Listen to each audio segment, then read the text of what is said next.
इनकलाब जिंदाबाद जिंदाबाद जिंदाबाद इनकलाब जिंदाबाद जिंदाबाद जिंदाबाद मुकेश भैया जिंदाबाद जिंदाबाद जिंदाबाद मुकेश भैया जिंदाबाद जिंदाबाद जिंदाबाद जाति जमात चाहिए हर वर्ग का साथ चाहिए क्यों पड़े हो चक्कर में कोई नहीं है चक्कर में अब तो बटन कहाँ दबेगा गंगा छाप जा रहेगा अब तो बटन कहाँ दबेगा गंगा छाप जा रहेगा युवा साथी जिंदाबाद जिंदाबाद जिंदाबाद मुकेश भैया जिंदाबाद जिंदाबाद जिंदाबाद गंगा छाप जिंदाबाद जिंदाबाद जिंदाबाद हाथी पंचायत की जनता जिंदाबाद जिंदाबाद जिंदाबाद गया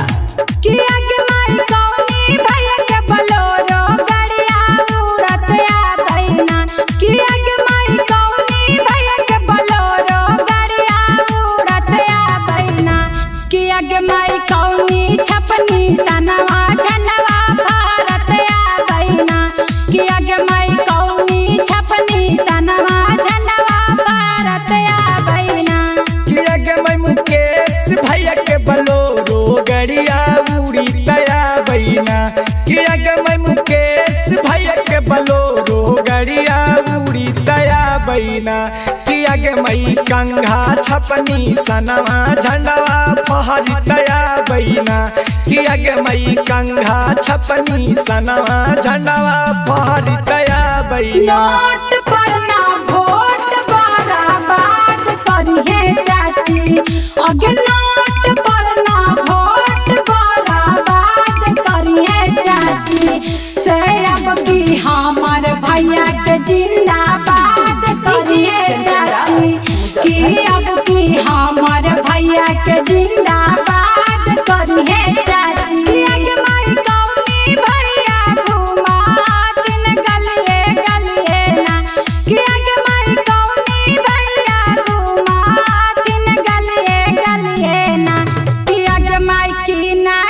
से हथवा जोड़ी भोट मांग हाथिन ना कि अगे माई की ना से हथवा जोड़ी भोट मांग हाथिन ना किया के मैं मुकेश भैया गलिए गलिए घूमा हाथिन ना किया के मैं मुकेश भैया गलिए गलिए घूमा हाथिन ना किया के मैं जानता से हथवा जोड़ी भोट मांगा हाथिन ना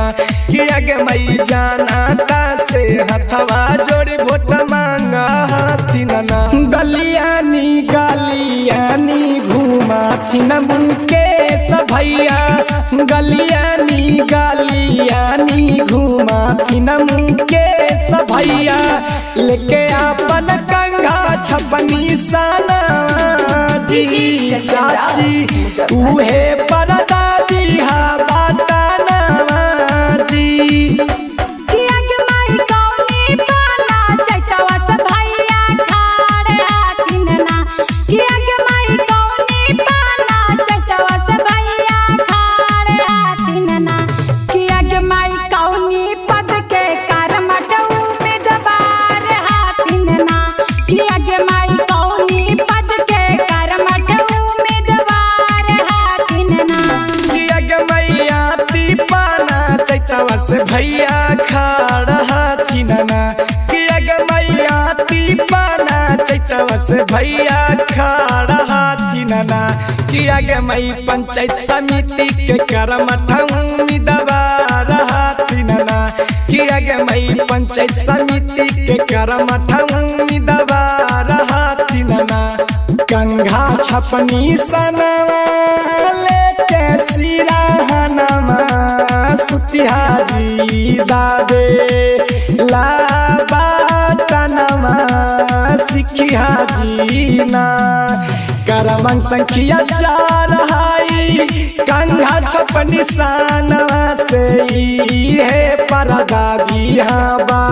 तनवा गे माई सुना सुना सुना जी भैया मजा दूर की सनवा जी कंघा छापा हाई गे दीदी इन करनी सनवा जी कंघा छापा पर दादी हागे चाची